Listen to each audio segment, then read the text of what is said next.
আর তোমার কি হচ্ছে কেউ এনে পাইতো আছে হরিষা পড়ো কদিনের পুরস্কার ওটা হবো আরো আরো মই নাই নাকি হবো আর তোমার ধারণা এত বুঝিব পড়া না কিহর কারণে আমি মনে উন্মাদ বৈশা কেউ বসে নাই না কদিনের পুরস্কার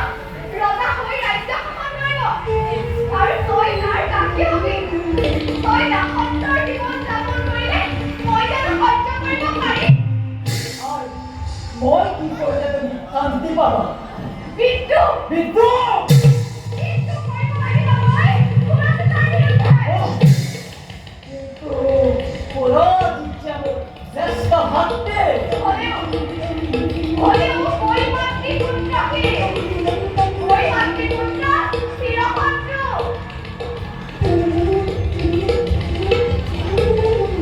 মনে মনে আছো কিয় কিয় মনে মনে আছো তই বিদ্যু কৰিব লাগিব বিদ্যু কৰিব লাগিব কিন্তু নাগান দেবা চৌধুৰী